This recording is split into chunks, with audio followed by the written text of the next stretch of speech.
नमस्कार, आपण पाहत आहात सतर्क इंडिया न्यूज. पाहता सतर्क इंडिया न्यूज, प्रत्येक पाऊल लक्षात येतं.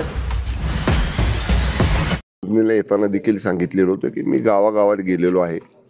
लोकांचा उत्स्फूर्त प्रतिसाद या निवडणुकीत मला मिळालेला आहे आणि त्यामुळं प्रत्येक फेरीमध्ये थोडं मताधिक्य वाढत आहे आणि असंच वाढत राहील आणि चांगल्या मताधिक्यानं या मतदारसंघातनं महायुतीचा विजय होईल.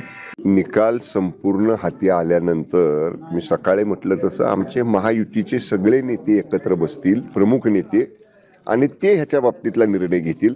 मी निवडणुकीच्या सुरुवातीपासून सांगतोय की आमच्यात मुख्यमंत्री पदाची कसलीही स्पर्धा नाही. त्यामुळं निकाल पूर्ण हाती आल्यानंतर महायुतीचे जे 3 मुख्य नेते आहेत महाराष्ट्रातले, माननीय एकनाथजी शिंदे साहेब, माननीय फडणवीस साहेब, माननीय अजितदादा आणि घटक पक्षांचे इतर नेते एकत्र बसतील आणि चर्चा करून ते एकत्र सामंजस्यानं चर्चा करून ह्यातनं योग्य मार्ग निघेल. कुणी काय म्हणावं, लोकशाहीमध्ये ज्याचं त्याला स्वातंत्र्य आहे. प्रत्येक पक्षाच्या कार्यकर्त्याला वाटत असतं. त्यामुळं मी म्हटलं तसं आमचे हे जे 3 मोठे नेते आहेत ना राज्यामधले, शिंदे साहेब, फडणवीस साहेब आणि दादा, ह्यांच्यात एवढा एकोपा आहे.